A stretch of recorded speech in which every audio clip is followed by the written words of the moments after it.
All right. Hello, everyone. Thank you so much for joining us tonight on our session for Paying for College. So it's just going to be an overview of financial aid, scholarships, grants, loans, all that good stuff, ways to pay for college. So I am joined here today with Ms. Coleman, who is our new college advisor. She just started last week. So we will be kind of taking turns going through the presentation. And at the end, we'll be opening it up for any questions. So yeah, let's get started.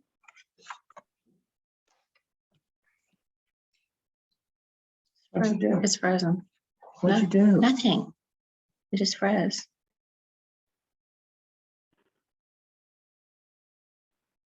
Okay, so like Ms. Anderson said, so we're both up here on the 8th floor located in the school in 8141. We are the College and Career Center. So again, I'm Ms. Coleman, and basically our services include but are not limited to just one-on-one college and career advising.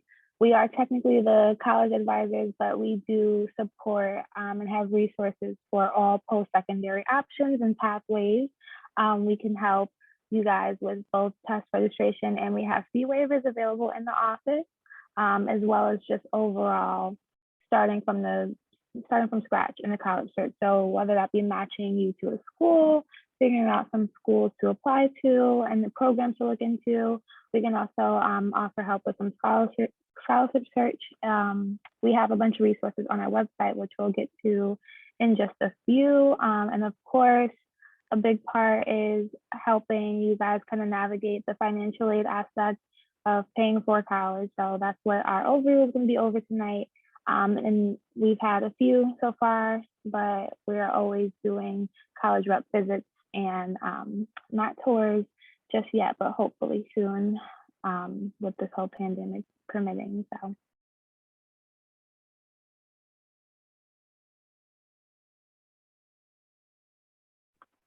All right, so here's our contact info. Feel free to screenshot it. It will also be on the last slide, and we'll be hopefully sending out this video for anyone who couldn't make it tonight. But yes, we're on the 8th floor, like Ms. Coleman said, room 8141. This is how you can book appointments with either of us, and our office phone as well as our work phone. So those are Google Voice numbers. You're welcome to text. Anything related to college advising, it's specifically for a line specifically for college advising. So please reach out if you have any questions or concerns. All right, so jumping into the different types of financial aid. So scholarships and grants are a couple of those types. So scholarships can be not only merit-based, but also need-based as well as identity-based. So there are scholarships quite literally out there for every single student. Even if your student wasn't the most high achieving academically in high school, there's still scholarships. I have students who are receiving scholarships just based on being in the LGBTQ community or being left-handed, all sorts of different things that you can get scholarships for. And like athletics, academics, leadership, theater, music, and so on. There are national, state, local, and institutional scholarships. So national are typically what students are focusing on at this time during the year. So these are the really big ones like Gates Scholarship, Coca-Cola, Posse, Questbridge, all those kinds of things that are have a lot more students applying to them. So they're kind of first come, first served. They run out of money. State scholarships like Hope, Sel Miller, and other local scholarships. Local scholarships, a lot of the time, don't even open up till the spring semester, but there are tons of them out there. Not nearly as many students are applying to these kinds of scholarships as they are national ones. We often have like organizations reaching out to us saying, can you please promote this scholarship? Like last year, we only had 2 students apply, and by default, they received the scholarship. So if your student is ever like, you know, on the fence, is it going to be worth it for me to write this essay for the scholarship? Go ahead and do it. You never know, that could be a couple of extra $1,000 in your pocket. But we do have a scholarship database that I'll be updating on the local scholarships a lot more towards the spring semester. And then there's also institutional scholarships like that colleges offer. Then, yeah, Hope and Zell, which we'll go into a little more in just a few minutes. Grants are basically need-based.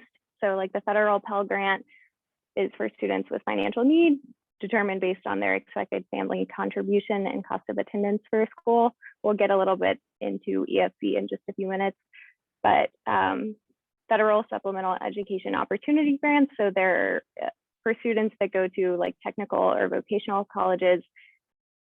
Georgia will pay for their education if they are going into a field that we are lacking skilled workers in. So if we have more jobs than we have skilled workers, certain things like certain computer sciences, engineering, welding, all sorts of things, you can get your technical or vocational education completely paid for based off that. And grants do not have to be paid back. And so loans, on the other hand, do have to be paid back. It's borrowed money from the government or a bank or lending institution. There are both subsidized and unsubsidized loans. Subsidized are better because they're need-based loans that don't accrue interest while the student is in school.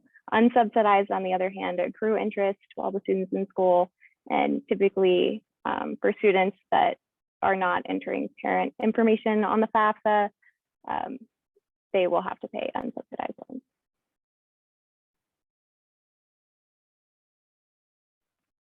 So also included in your financial aid packages, based off of what FAFSA kind of generates for you, your student, or if you are a student, you may or may not be eligible for work study.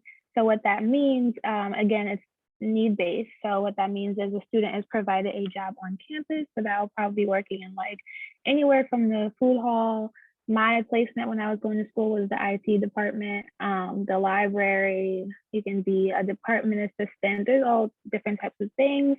And it's usually marginalized to 10 to 15 hours a week, so very much part-time, and you'll be earning at least minimum wage. It's advisable to indicate interest on a FAFSA to do it because you never know how much money the FAFSA is going to generate, and work study is always an option to help pay back college costs. It also just helps with matriculating onto the college campus and getting onto college life. It can also just really help you gain really valuable work experience. So if you, usually you're able to apply to a certain position. So if that's something that aligns with your major, that just looks really good on your resume. And typically also these work study jobs are a lot more understanding about like school requirements, you know, having a full school workload on top of a job than off-campus jobs might be as well. So next, financial aid application. So probably what you guys are all wondering about, the FAFSA free application for federal student aid. This application does not open till October 1st. And basically what it is just a big calculator to determine eligibility for federal aid and state scholarships, including Hope and Zell, and some institutional scholarships. So it's not only about getting money from the federal government, but it also includes state budgets and college budgets as well. And you need to access the student or in order to assess the student's financial need. So, sorry, my bad. So you should plan to submit your application as soon as possible because financial aid is awarded on a first come, first served basis. This doesn't mean you have to rush to fill it out the day it opens, but you know, within October is best. And I don't know if you have anything you want to add, Ms. Coleman.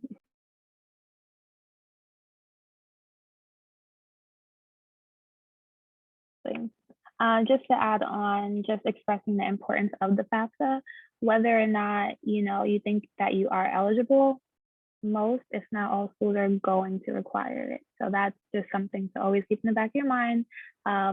What you fill out on the FAFSA is going to pretty much be springboarded off from the financial aid office at the institution, and they are going to develop their financial offer to you based off of that. So they do need one on file, and you just will need access to, and we'll get into that, especially with our FAFSA night that we're going to be having.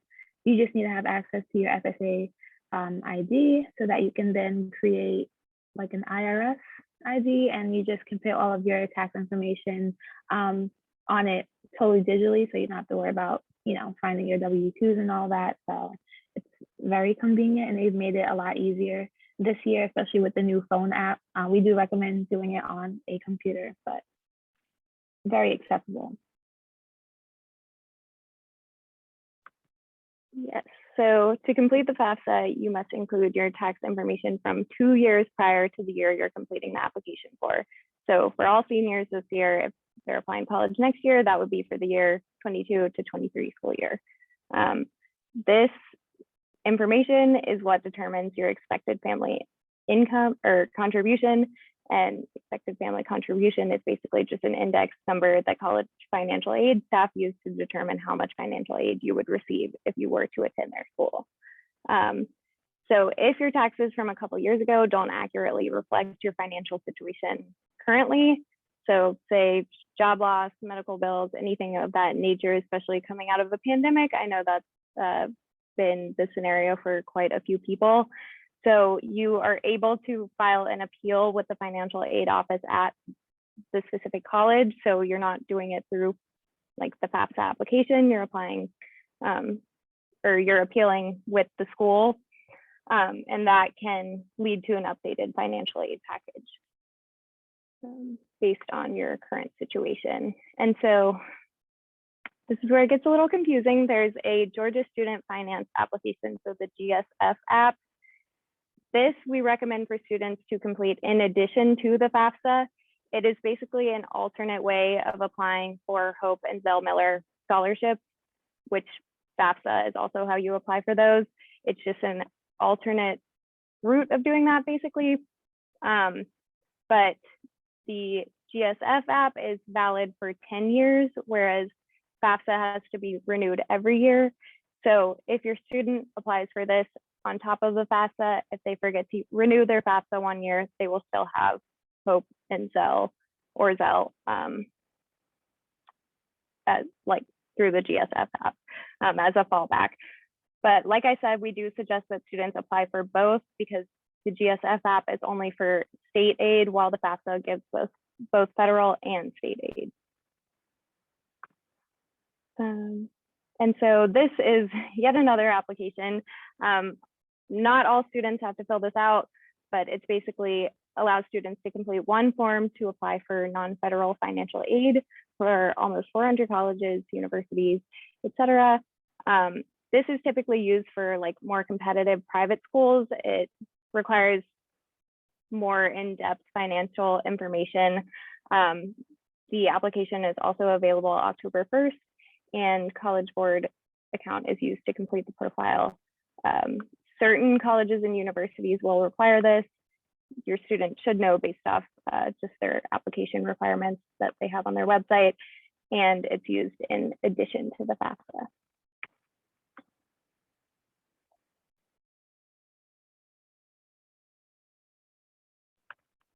So as we've been telling all of our students during 101s, scholarships are a thing. You don't have to be afraid of them. So apply for as many as you want, because you can apply for literally all of them that you see, of course, looking at the eligibility.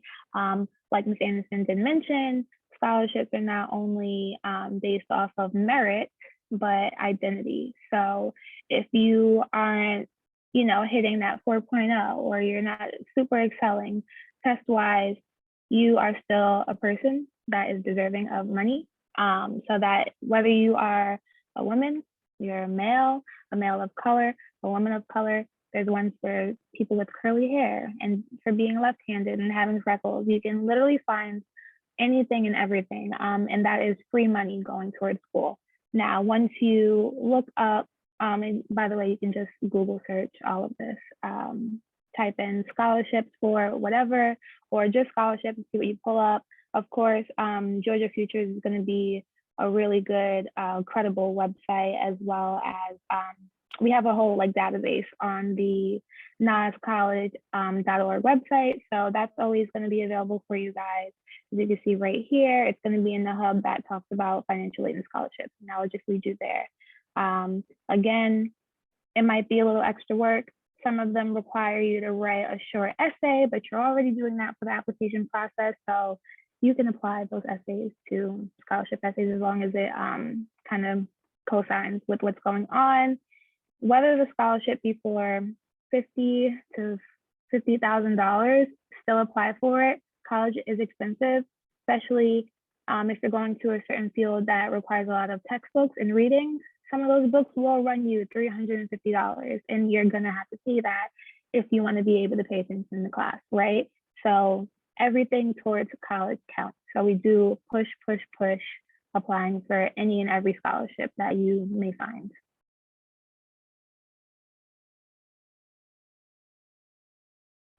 Okay, so, and we also will be having a scholarship workshop at the beginning of November, but we haven't locked in a date yet, but it'll just be during the day and students can come kind of learn about the different scholarship application portals, different websites to use, all that good stuff. So we will send out reminds about that as we get the date solidified. But anyways, Hope Scholarship is a merit-based scholarship for in-state students. So it covers a portion of tuition, can vary based on institutions, but the eligibility is for students that have a minimum of a 3.0 Hope GPA. So Hope GPA is calculated based on core classes. So doesn't take into account any electives, anything like that. You can log on to georgiafutures.org to access your Hope GPA. They already have it calculated for you. You just log in and you'll be able to find it there to see whether you're eligible or not. It also requires 4 rigorous courses, so either AP, IB, dual enrollment in core subjects, advanced math, advanced science, foreign language 2 or higher, as well as the student must attend an eligible post-secondary institution in Georgia. Pretty much all of our public schools are eligible and many of our private schools. So Zell Miller is a similar scholarship, but it's for, it covers full tuition and is for students that have a minimum of a 3.7 Hope GPA and 4 rigorous courses, as well as a minimum of 26 on the SAT or 1200 on the 26 on the ACT or 1200 on the SAT, or the valedictorian or salutatorian meets the Hope requirements.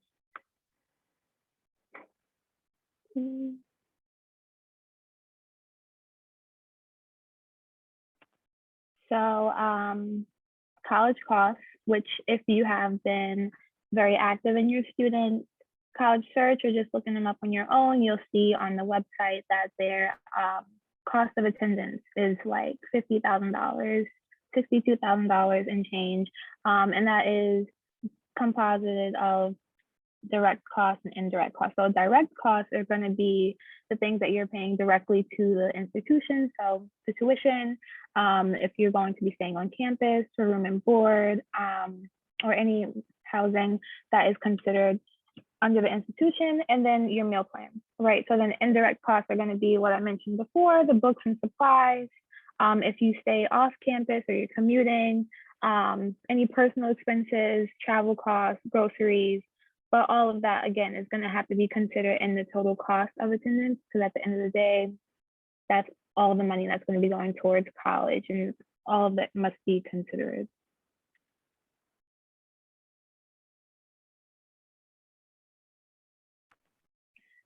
Also, so before you even get to college, you are having to pay on top of like your senior dues and everything. You'll see that there are application fees to colleges. So if you're doing the Common App, typically most of the schools you're applying to are going to be covered by the Common App. However, only 48% of those are going to be 100% covered. That's not 100% of all the schools. So you might be prompted for an additional payment of application fee to certain schools. The HBCU Common App, so if you're interested in applying to any of the HBCUs or historically Black colleges and universities, the HBCU Common App has a $35 one-time payment, and that will cover all HBCUs. and you can apply to as many as you like, of course. And then there's also the SAT and ACT registration fees. So we do have the free one being offered October 28th. It's in school. North Atlanta is covering the registration and everything for all students. So you just come in during the day as if you were just sitting down for school. If you do plan on taking it outside of that, typically it'll be one set price for the original date, and then they have like a deadline where anytime after that you have to pay a late fee. We do have some fee waivers in the office. If you guys need one, you can drop by, email us. Typically for college applications that aren't included on the Common App, or if you're applying directly to a school, and for the SAT. The ACT fee waivers are a little bit harder to get our hands on just because we haven't been able to have access to the ones specific to North Atlanta. However, if you are interested in taking it and getting the fee waiver, just make sure you come to us or email us, and we will make sure we get you one as soon as possible.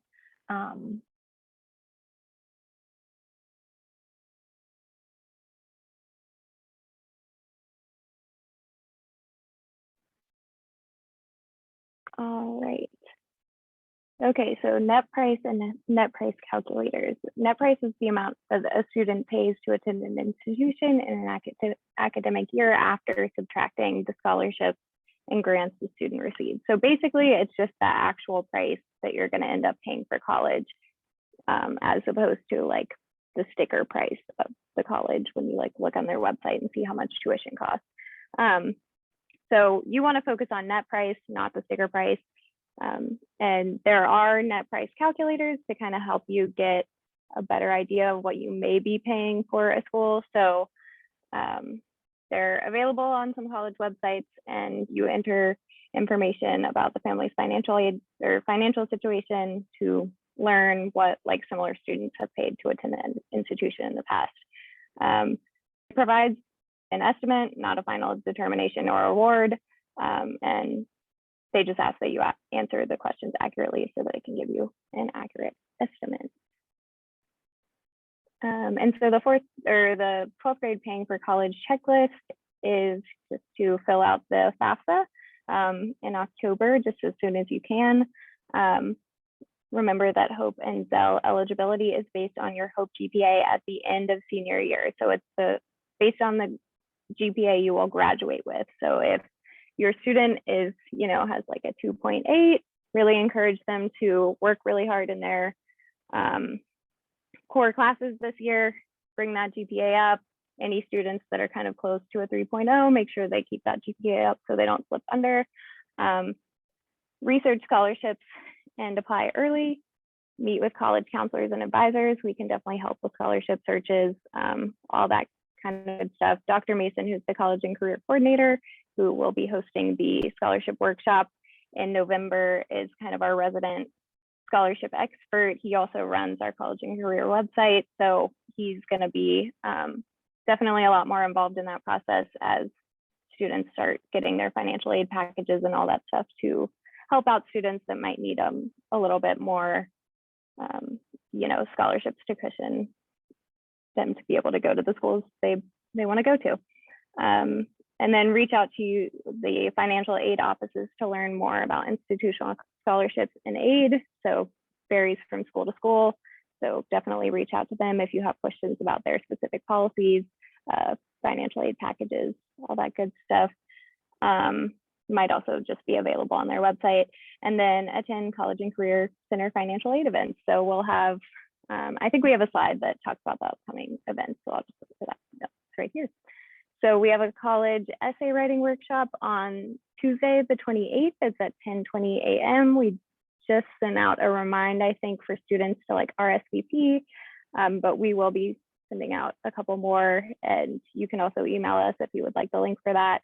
It'll be just during the school day. They'll get a pass from class, and we'll give them some tips for essay writing. Then we have the senior certification night is next Thursday. It's mandatory for students and families. It's just basically going over the graduation requirements. We'll talk about some college stuff, some FAFSA stuff, just generally getting you guys on track for your senior to graduate by the end of this year. On October 1st, FAFSA opens, and then October 14th, we'll have a college application and Common App workshop. So kind of walking students through the steps for applying to college, what kind of things they require for the application, and how to use Common App, because it can be a little not as intuitive as we would like it to be. So then we'll have that same night, we'll have a FAFSA workshop for Hispanic students and families with bilingual services, kind of going into some of the details about stuff related to, FAFSA. And so that will be that evening. We're about to send out a flyer shortly, I think hopefully by next week. And then we have the FAFSA night for parents and families. The date has not been determined yet, but it's like a school-wide thing. Ms. Stewart said she will have that to us hopefully by next week. And then FAFSA Day, we're going to be hosting one of those. That date is also TBD, but it will be in the Media Center, and students will be able to just come throughout the day to get help filling out the FAFSA. We'll kind of walk through it with them step by step. We'll let them know what kind of documents, information they need to have before that day. And then, like I mentioned, in November, we will be having a scholarship workshop for students. And these are just additional resources. So US Buyer has a lot of great resources for scholarships, kind of financial aid, walkthroughs, all that good stuff. Definitely check out their website if you have more questions about these things. They're awesome. And they do also advising appointments with like students and families. And then the FAFSA website, FSA ID login, you'll need that to complete the FAFSA application. Georgia Futures is where you can see your Hope GPA, as well as apply to the GFS app. And then Financial Aid Toolkit just has a bunch of resources to kind of help you through this process. And then Achieve Atlanta, they partner with all the APS schools and have a really awesome scholarship that students that graduate from an APS high school and meet a certain need can get up to $5,000 in scholarship money per year for college. So up to 4 years of $5,000 each year. And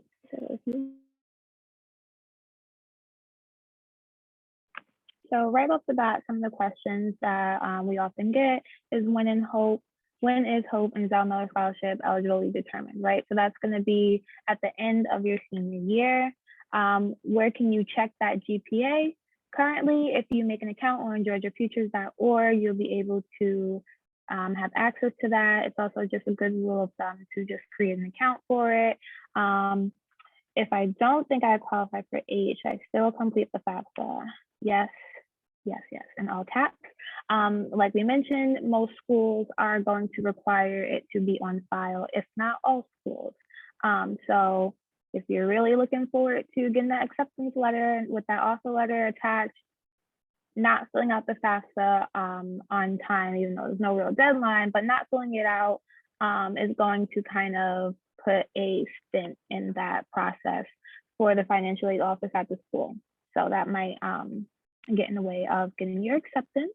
How can I predetermine how much aid I will potentially receive via the FAFSA? On the studentaid.gov website, there is a aid estimator. So it's just a calculator, ask you a few questions about your income, and it will generally output kind of like a range, or like we said, an estimate of what you're going to be receiving.